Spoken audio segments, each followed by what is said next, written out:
I know the truth. Per Black Maid stuns the court after Billionaire's legal team walks out.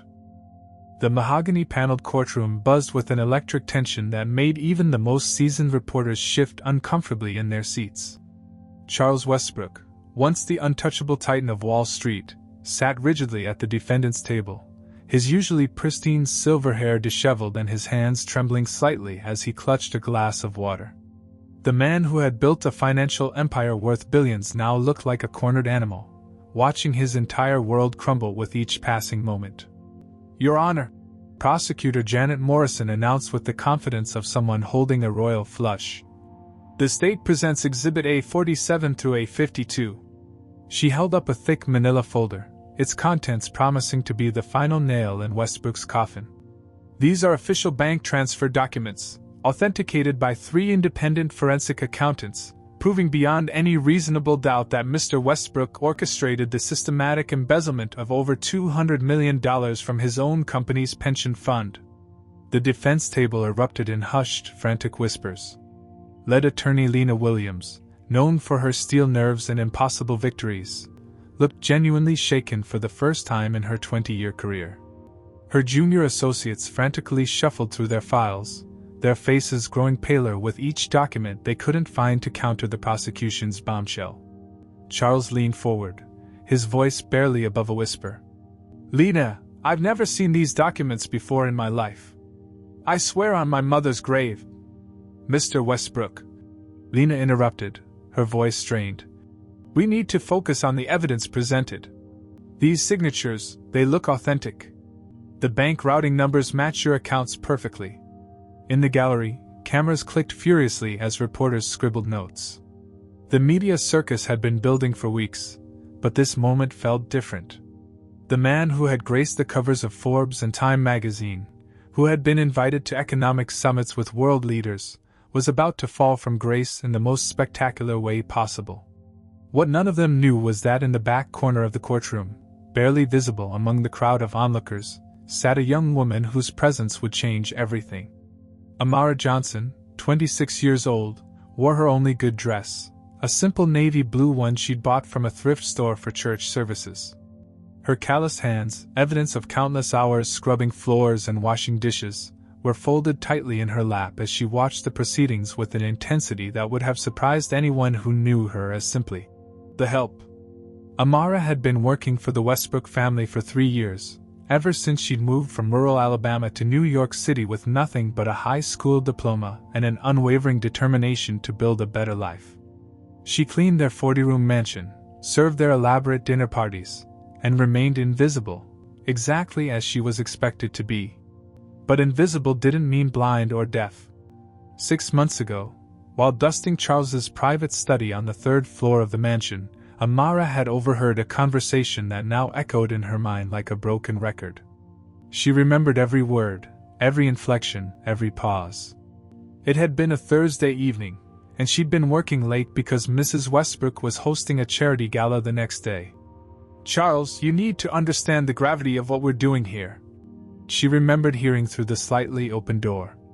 The voice belonged to Elliot Carter, Charles's most trusted employee, and the man who had been by his side for over 15 years. These documents, once I make these alterations, there's no going back. You'll be protected, but someone has to take the fall. Elliot, I never asked you to, Charles had started to say, but Elliot had cut him off. You didn't have to ask. I know what needs to be done. The offshore accounts, the pension fund transfers, it's all going to look like it came from you. But we both know the truth. The real transactions were handled by someone else entirely. Amara had frozen, her feather duster suspended mid-air. She'd wanted to leave, to pretend she hadn't heard anything, but her feet seemed rooted to the spot. The conversation continued for another 10 minutes, with Elliot describing in detail how he planned to forge documents that would make Charles appear guilty of crimes he'd never committed. Now, sitting in the courtroom, Amara felt sick to her stomach. The documents being presented as evidence, the same ones that were about to destroy Charles's life, were the exact ones Elliot had been discussing that night. She could see him now, sitting in the 3rd row behind the prosecution, his face a mask of concern and sympathy. To everyone else, he looked like a loyal employee watching his beloved boss face justice. But Amara knew better. The prosecution continued their attack, presenting financial records, email chains, and witness testimonies that painted Charles as a master manipulator who had systematically stolen from his own employees' retirement funds. With each piece of evidence, the defense team's confidence crumbled further.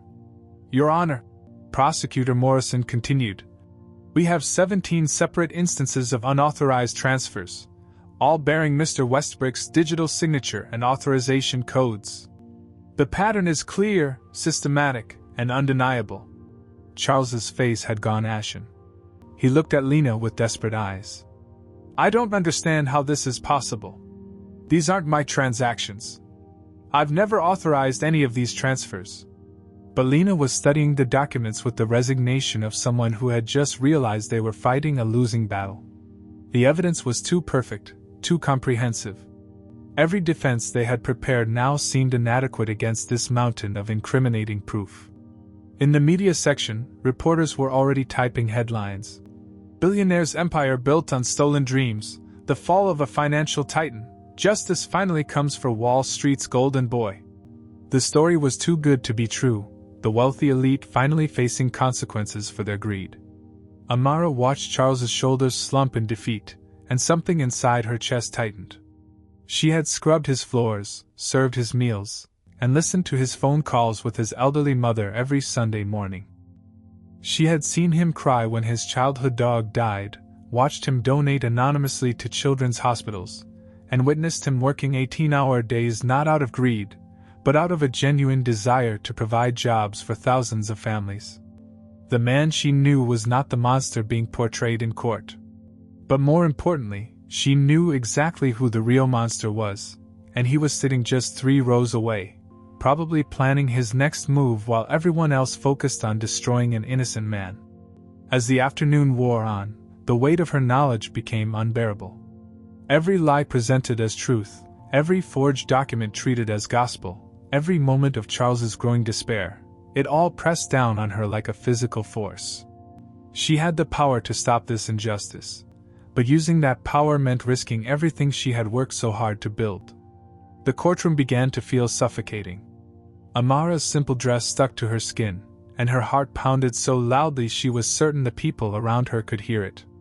She thought about her small apartment in Brooklyn, her night classes at community college, her dreams of becoming a paralegal.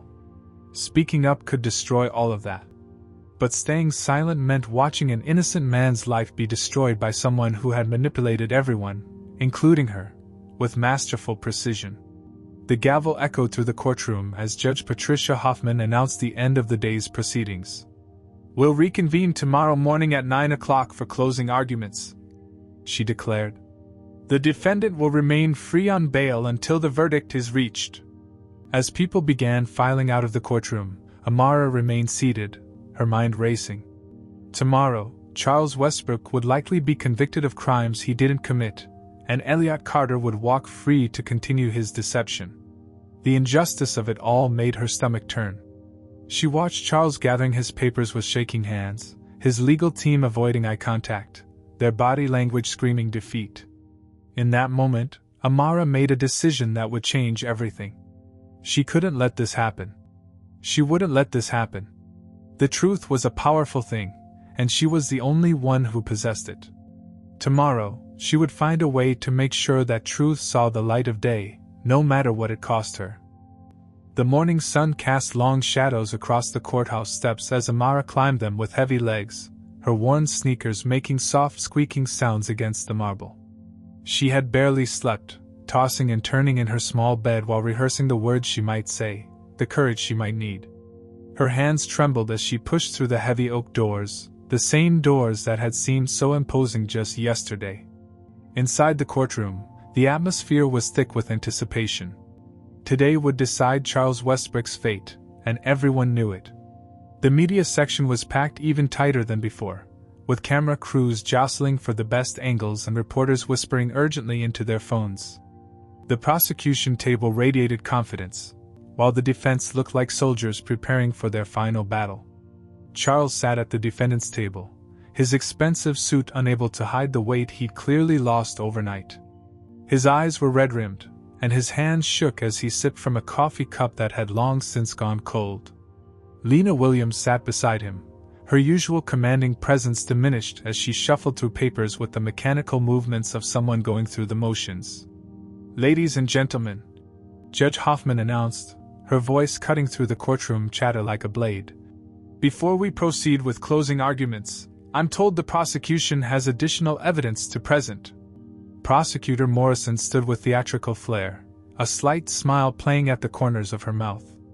"Your Honor, overnight we received 3 additional witness statements from former Westbrook Industries employees who have come forward with information about Mr. Westbrook's pattern of financial misconduct dating back 5 years. The defense table erupted in quiet chaos. Lena shot to her feet, her voice strained with desperation. "Objection, Your Honor! This is highly irregular. We haven't had time to review these statements or prepare any response." "Overruled," Judge Hoffman replied curtly. "The witnesses are here and available for cross-examination. We'll proceed."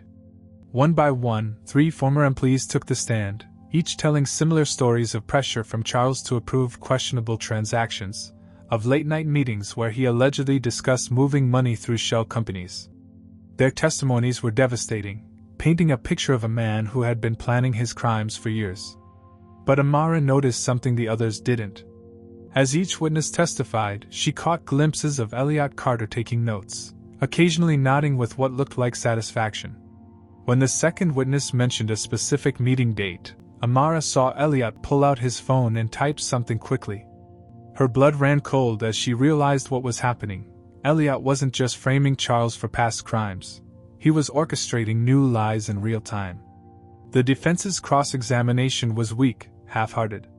How could they fight testimony from multiple witnesses, especially when the witnesses seemed so credible, so detailed in their accounts?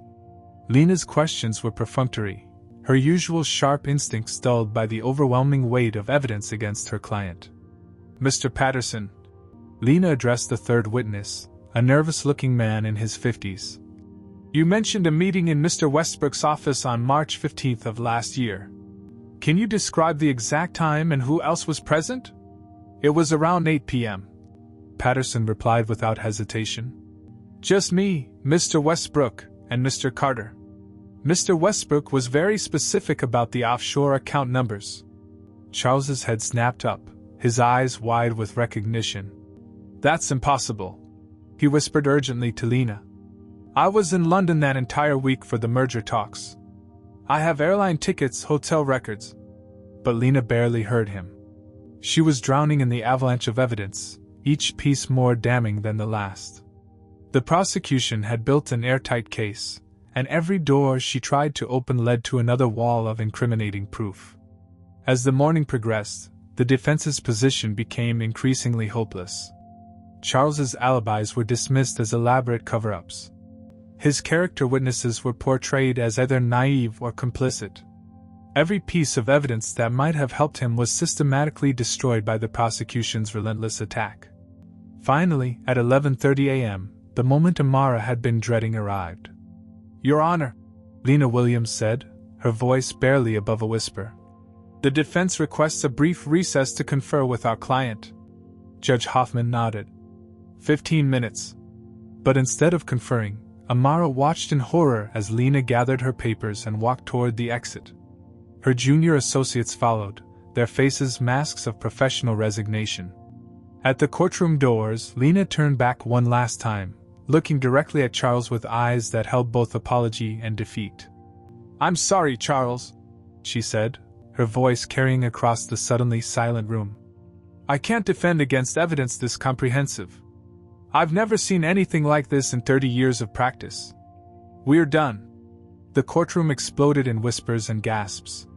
Camera flashes lit up the room like lightning as reporters scrambled to capture the unprecedented moment of a defense team abandoning their client mid-trial.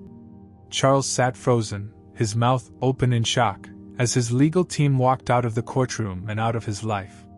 Judge Hoffman banged her gavel repeatedly, trying to restore order. "Mr. Westbrook, you have the right to represent yourself or request a court-appointed attorney," But we will proceed with this trial. But Charles wasn't listening. He was staring at the empty chairs where his defense team had been sitting, his face a mask of complete devastation. The man who had conquered Wall Street, who had built an empire from nothing, was now utterly alone in his darkest hour. In the gallery, Amara felt her heart pounding so hard she thought it might burst. The room was spinning around her, voices becoming distant echoes. This was it, the moment she had to choose between her own safety and doing what was right. She stood up abruptly, her legs shaky but determined. Several people turned to look at her, confused by the sudden movement from someone who was clearly not part of the legal proceedings. But Amara didn't care about their stares. She had spent her whole life being invisible, but not today. Today, she would find her voice. The courthouse hallway felt like a tomb as Amara's footsteps echoed against the marble floors. Her heart hammered against her ribs as she pushed through the heavy doors, following the path she had seen Lena Williams take just minutes before. The fluorescent lights overhead cast harsh shadows, making everything feel surreal and dreamlike. She found Lena in the small attorney conference room at the end of the hall, sitting alone with her head in her hands. Her expensive briefcase lay open on the table, papers scattered around it like fallen leaves. The woman who had commanded the courtroom with such authority just days ago now looked broken, defeated. "Mrs. Williams?" Amara's voice was barely above a whisper, but in the silence of the room, it sounded like a gunshot. Lena looked up, her eyes red and tired. She studied Amara for a moment, clearly trying to place her. "I'm sorry, do I know you? This is a private area for legal personnel only." Amara's mouth went dry. This was it, the moment that would change everything. She could still turn around, walk away, go back to her invisible life. But the image of Charles's devastated face flashed in her mind, and she found strength she didn't know she possessed. "My name is Amara Johnson," she said, stepping fully into the room and closing the door behind her. "I work for the Westbrook family. I clean their house." Lena's eyebrows furrowed. "Miss Johnson, I appreciate whatever you're trying to do, but I can't discuss the case with household staff. There are confidentiality issues and those documents they showed in court." Amara interrupted, her voice growing stronger. "The ones that prove Mr. Westbrook stole the money. They're fake." The words hung in the air like a challenge. Lena stared at her, and for a moment, Amara thought the lawyer might laugh or call security. Instead, something shifted in Lena's expression, a flicker of the sharp intelligence that had made her famous. "Miss Johnson, that's a very serious accusation. Those documents were authenticated by 3 independent experts. They have digital signatures, timestamps, bank routing numbers. I know who made them," Amara said, her voice trembling but determined. "I heard him talking about it. I heard him planning the whole thing." Lena leaned forward, her professional instincts overriding her exhaustion. Who did you hear?" "Elliot Carter." The name felt like poison on Amara's tongue. 6 months ago, I was cleaning Mr. Westbrook's study. I heard them talking through the door. Mr. Carter said he was going to make documents that would make it look like Mr. Westbrook was stealing money, but that someone else was really doing it. That's... Lena started then stopped. She was quiet for a long moment, studying Amara's face. "Miss Johnson, do you understand what you're saying? You're accusing Elliot Carter of fraud, of framing his own employer. Do you have any proof?" Amara's heart sank. She had known this moment would come, the moment when her word as a poor black maid would be weighed against that of a respected businessman.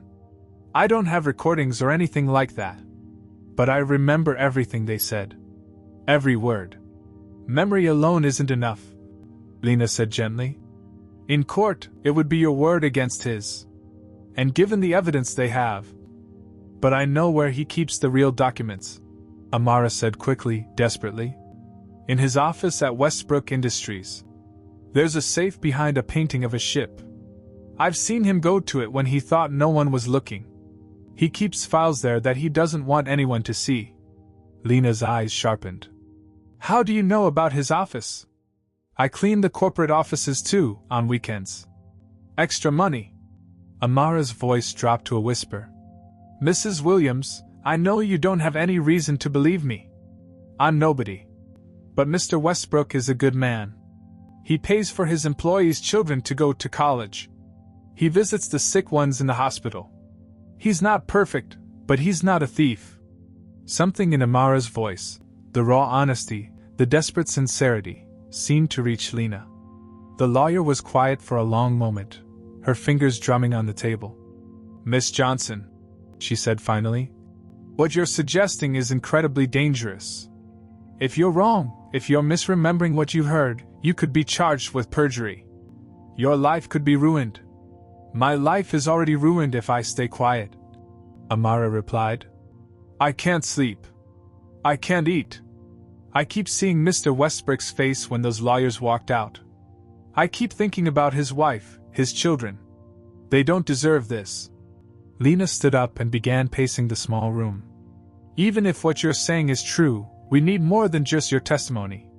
We need the original documents, proof of the forgery, evidence that Carter has been orchestrating this whole thing. I can get into the building, Amara said quickly. I have keys. I know the security codes. I could. Absolutely not.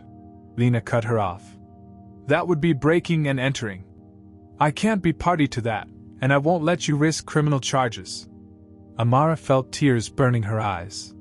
She had come so far, found so much courage, only to hit another wall. Then what can we do? Lena stopped pacing and looked at her. We go back to court. You testify about what you heard. We demand that the judge order a more thorough investigation of the documents. We fight. But you said my word wouldn't be enough. It might not be, Lena admitted. But it's all we have. And sometimes, Miss Johnson, all we have is enough. Amara felt a mixture of terror and determination coursing through her veins. What if Mr. Carter tries to hurt me? What if I lose my job? What if? Then we'll deal with that when it happens, Lena said firmly. But right now, an innocent man is about to be convicted of crimes he didn't commit. And you're the only person who can stop it. The weight of responsibility settled on Amara's shoulders like a heavy cloak. She thought about her small apartment, her night classes, her dreams of a better life. Then she thought about justice, about truth, about doing what was right even when it was terrifying. Okay, she whispered. Let's go back. Lena gathered her papers with renewed energy. Miss Johnson, I want you to know, what you're doing takes incredible courage. Not many people would risk everything for the truth. As they walked back toward the courtroom, Amara's legs felt like jelly, but her resolve was steel. She was about to step out of the shadows and into the light, and there would be no going back. The courtroom doors felt heavier than mountains as Amara and Lena pushed through them together. The buzz of conversation died instantly as every head turned toward them, confusion rippling through the packed gallery. Charles looked up from the defendant's table, his eyes wide with disbelief at seeing his abandoned lawyer return. Judge Hoffman's gavel cracked against the bench like thunder. Mrs. Williams, I was under the impression that you had withdrawn from this case. Lena straightened her shoulders, her voice carrying the authority that had made her legendary. Your Honor, I apologize for the confusion. I need to request an immediate recess to consult with my client and prepare for an unexpected development in this case. Prosecutor Morrison shot to her feet, her face flushed with anger. Objection! This is highly irregular. The defense can't simply walk out and then waltz back in when they feel like it. Your Honor, Lena continued, ignoring Morrison's protests. New evidence has come to light that could fundamentally change the nature of this case. I have a witness who possesses information that directly contradicts the prosecution's narrative. The courtroom erupted in whispers. Camera crews repositioned themselves, sensing that something dramatic was about to unfold. In the third row, Elliot Carter sat perfectly still, but Amara noticed his knuckles had gone white as he gripped the bench in front of him. Judge Hoffman studied Lena with keen eyes. Mrs. Williams, you have 5 minutes to explain this development. If I'm not satisfied, we'll proceed with a court-appointed attorney for Mr. Westbrook. Charles looked between Lena and Amara, confusion written across his face. He had no idea who this young woman was or why she was suddenly standing beside his lawyer. But something in her determined expression gave him a flicker of hope he hadn't felt in days. "Your Honor," Lena announced, "I call Amara Johnson to the stand." The courtroom went silent. Amara felt hundreds of eyes on her as she made her way to the witness stand, her simple dress and worn shoes making her look completely out of place in the formal legal setting. Her hands shook as she placed them on the Bible, her voice barely audible as she swore to tell the truth. Prosecutor Morrison was on her feet again. "Your Honor, who is this witness?" "She's not on any witness list. We've had no time to prepare." "Overruled," Judge Hoffman said curtly. "The witness may proceed." Lena approached the stand with gentle confidence. "Miss Johnson, please tell the court your name and occupation." "My name is Amara Johnson," she said, her voice growing stronger with each word. "I work as a housekeeper for the Westbrook family. I clean their home and sometimes their office building." A ripple of dismissive laughter went through the prosecution's side. Morrison rolled her eyes, clearly thinking this was a desperate attempt by the defense to create reasonable doubt with irrelevant testimony. "Miss Johnson," Lena continued, "on the evening of January 15th of this year, were you working at the Westbrook residence?" "Yes, ma'am. I was cleaning the third floor, getting ready for a charity event the next day." "And during your work, did you overhear any conversations?" Amara's eyes found Elliot Carter in the gallery. He was leaning forward now, his face pale but his eyes intense. She could see him mouthing something to someone seated beside him, but she couldn't make out the words. "Yes," she said, her voice steady. "I overheard Mr. Charles Westbrook and Mr. Elliot Carter talking in the study. Can you tell the court what you heard?" Morrison jumped up. "Objection! Hearsay! Your Honor, this testimony goes directly to the defendant's state of mind and the authenticity of the evidence presented," Lena argued. "I'll allow it, but keep it focused," Judge Hoffman ruled. Amara took a deep breath. "Mr. Carter was telling Mr. Westbrook that he had to change some documents to make it look like Mr. Westbrook was stealing money from the company. But Mr. Westbrook kept saying he never asked for that he didn't want Mr. Carter to do anything illegal." The courtroom exploded. Reporters frantically scribbled notes, while camera flashes lit up the room like a lightning storm. In the gallery, Elliot Carter had gone completely white, his hands clenched into fists. "Order!" Judge Hoffman banged her gavel repeatedly. "Order in this court!" Morrison was livid. "Your Honor, this is outrageous. This woman is clearly lying to save her employer. She has no credibility, no proof." "Miss Johnson," Lena interrupted.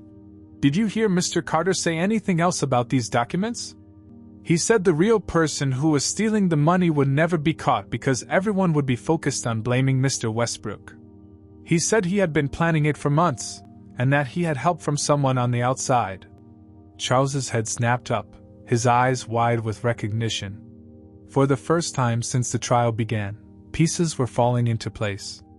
The forged documents, the suspicious timing, the way certain employees had suddenly come forward with testimony, it all made sense now. "Miss Johnson," Lena said, "do you see Mr. Carter in the courtroom today?" "Yes, ma'am." Amara's finger pointed directly at Elliot, who was now standing up as if to leave. "He's right there, in the third row." Every eye in the courtroom turned to Elliot Carter. His face was a mask of barely controlled panic, sweat beading on his forehead despite the cool air conditioning. He looked like a man who had just realized his perfectly laid plans were crumbling around him. "Your Honor," Morrison said desperately, "this is clearly a fabricated story designed to—" But her words were cut off by a commotion in the gallery. Elliot Carter was pushing past people in his row, heading for the exit. But courthouse security, alerted by the dramatic testimony, was already moving to intercept him. "Mr. Carter!" Judge Hoffman's voice boomed across the courtroom. "You will remain seated until this witness has finished her testimony." Elliot froze, trapped between the security guards and the bench. His eyes met Amara's across the courtroom, and she saw something that chilled her to the bone, Not just panic, but pure hatred. The truth was finally coming to light, but Amara realized that her real battle was just beginning. The tension in the courtroom was so thick it felt like breathing through cotton. Elliot Carter stood frozen between the security guards, his expensive suit wrinkled and his usually perfect hair disheveled. His eyes darted around the room like a trapped animal searching for an escape route that didn't exist. "Miss Johnson," Lena continued, her voice cutting through the silence like a blade.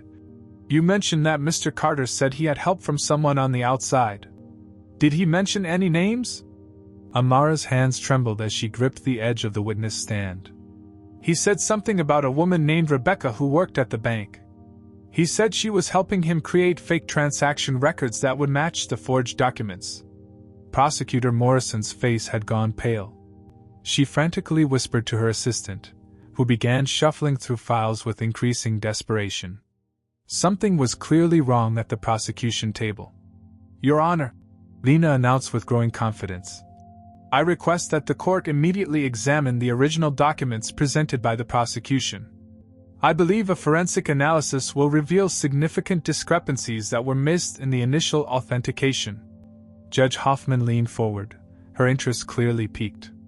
"Mrs. Williams, these documents were examined by 3 independent experts. Are you suggesting they were all wrong?" "I'm suggesting they were all examining very sophisticated forgeries, Your Honor. Ms. Johnson's testimony provides a roadmap for understanding exactly how these forgeries were created." The courtroom erupted again as reporters realized they were witnessing something unprecedented. But the chaos was interrupted by a sudden commotion from the gallery. Elliot Carter had broken free from the security guards and was rushing toward the exit. "Stop him!" Charles shouted from the defendant's table, finally finding his voice. "Don't let him leave!" But Elliot was faster than anyone expected. He burst through the courtroom doors and into a hallway, his footsteps echoing as he ran toward the main exit. 2 bailiffs immediately gave chase, their heavy boots pounding against the marble floors. "Your Honor," Lena said urgently, "Mr. Carter's flight is evidence of his guilt. I request an immediate warrant for his arrest and a full forensic examination of all evidence in this case." Judge Hoffman was already reaching for her phone. "Bailiff, contact courthouse security immediately. I want Elliot Carter found and brought back to this courtroom." But even as the judge spoke, they could hear sirens wailing outside. Through the tall windows, Amara could see Elliot running across the courthouse plaza, dodging between cars and pedestrians. He had almost reached the street when 3 police officers surrounded him. The courtroom watched in stunned silence as Elliot was tackled to the ground, his briefcase spilling open and papers scattering in the wind. Even from a distance, they could see him struggling against the officers, his composure completely shattered. "Bring him back immediately," Judge Hoffman ordered. "This court is not finished with Mr. Carter." 20 minutes later, Elliot was dragged back into the courtroom in handcuffs, his face bruised and his suit torn. He looked nothing like the composed businessman who had been sitting quietly in the gallery just an hour before. His eyes were wild with panic and rage. "Mr. Carter," Judge Hoffman addressed him sternly, "you will answer questions about your involvement in this case. You have the right to remain silent, but your flight from this courtroom speaks volumes about your guilt." Elliot's lawyer, hastily summoned from another part of the building, whispered urgently in his ear. But Elliot pushed him away, his composure finally snapping completely. "You want to know the truth?" he shouted, his voice echoing through the silent courtroom. "Fine. I'll tell you the truth. Charles Westbrook is an idiot who never deserved the success he had. For 15 years, I built that company while he took all the credit. I made the deals, I found the clients, I did the real work." The courtroom gasped as Elliot's confession poured out like water from a broken dam. Charles stared at his former friend in shock, unable to believe what he was hearing. "I took what was rightfully mine," Elliot continued, spittle flying from his lips. "The offshore accounts, the pension fund transfers. I earned that money. But I was smart about it. I created a paper trail that led straight back to Charles. Every document, every signature, every transaction, I planned it all perfectly. Prosecutor Morrison looked like she wanted to disappear into the floor. Her entire case was crumbling in real time, and there was nothing she could do to stop it. And it would have worked perfectly. Elliot screamed, pointing an accusing finger at Amara. If this little nobody hadn't stuck her nose where it didn't belong. She's just a maid. Who would believe a maid over me? The hatred in his voice sent chills down Amara's spine. She realized that this man would have been content to watch Charles go to prison for crimes he didn't commit, all while stealing millions of dollars from innocent people's retirement funds. Mr. Carter, Judge Hoffman said coldly, you have just confessed to multiple felonies in open court. Your admission will be entered into the record, and you will be charged accordingly. Elliot seemed to realize what he had done. His face went white as his lawyer grabbed his arm, trying to get him to stop talking. But it was too late. The damage was done. Furthermore, the judge continued, I am ordering an immediate investigation into all financial records related to this case. Mr. Westbrook, all charges against you are hereby dismissed. The courtroom exploded in cheers and applause. Charles buried his face in his hands, overwhelmed with relief. Reporters rushed toward the exits, eager to break the story of the decade. But Amara remained frozen in the witness stand, staring at Elliot Carter as he was led away in chains. She had done it. She had told the truth, and justice had prevailed. But as Elliot turned back to look at her one last time, his eyes promised that this wasn't over. The truth had set Charles free, but Amara wondered what price she would ultimately pay for her courage. 3 weeks later, Amara stood in the same courthouse, but this time the atmosphere was completely different. The media circus had moved on to other stories, leaving behind only the quiet hum of normal legal proceedings. She wore a new dress, not expensive, but clean and pressed, as she waited for the final sentencing hearing for Elliot Carter. The investigation following Elliot's confession had uncovered a web of corruption that stretched far beyond what anyone had imagined. Rebecca Martinez, the bank employee he had mentioned, was arrested 2 days after the trial. Financial records revealed that Elliot had stolen over $300 million, not the $200 million originally thought. The money had been funneled through dozens of shell companies and offshore accounts, all while he systematically created evidence to frame Charles. Miss Johnson? A gentle voice interrupted her thoughts. She turned to see Charles Westbrook approaching, looking healthier than he had in months. The weight had returned to his face, and his eyes held a warmth she remembered from the early days of her employment. Mr. Westbrook, she said quietly, suddenly feeling awkward. The dynamics between them had changed so dramatically that neither quite knew how to act anymore. I wanted to thank you again, he said, sitting beside her on the wooden bench.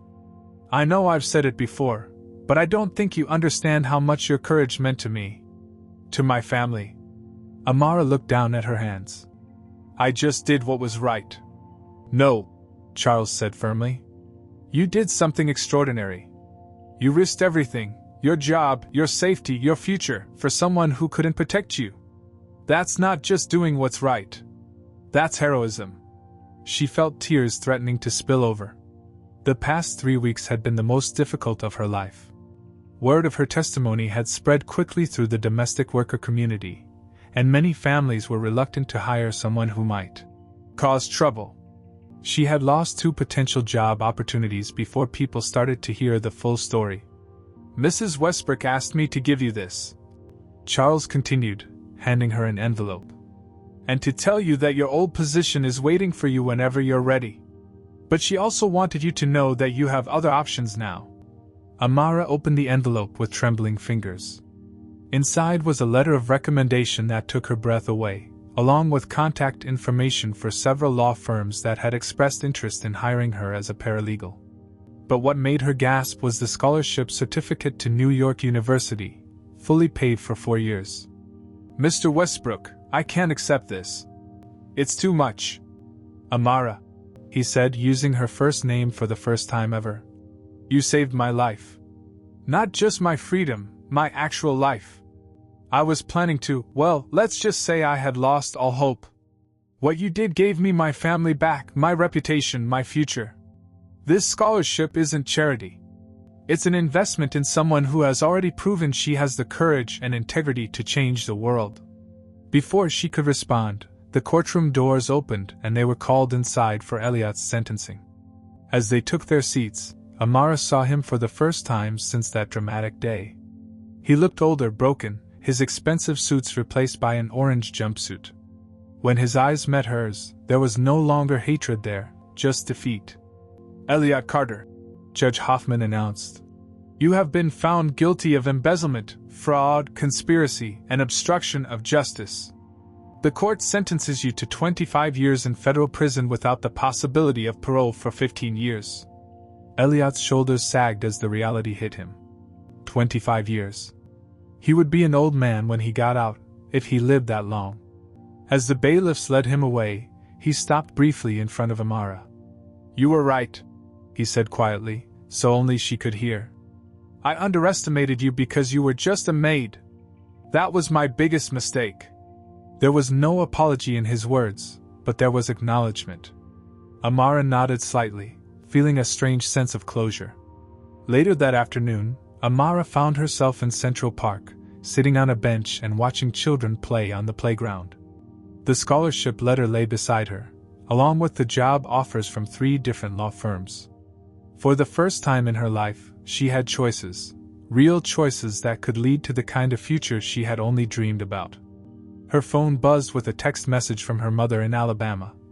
"Saw you on the news again, baby. I'm so proud of you. You stood up for what's right, just like I taught you." Amara smiled, remembering her mother's words from years ago. "It doesn't matter how small you think you are, Amara. The truth is always bigger than the people trying to hide it." She thought about Charles, now reunited with his family and working to rebuild his company's reputation. She thought about the hundreds of employees whose pension funds had been recovered and returned. She thought about the other victims of Elliot's schemes who were finally getting justice. Most of all, she thought about the young woman who had walked into that courthouse 3 weeks ago, terrified and invisible, and the woman who was walking out today, educated, empowered, and ready to fight for justice in ways she had never imagined possible. The truth had indeed been bigger than those trying to hide it. And Amara Johnson, no longer just a maid but a force for justice, was ready to spend the rest of her life making sure it stayed that way. As the sun set over the city, she folded the scholarship letter carefully and put it in her purse. Tomorrow, she would start the next chapter of her life. Tonight, she would celebrate the courage she never knew she had.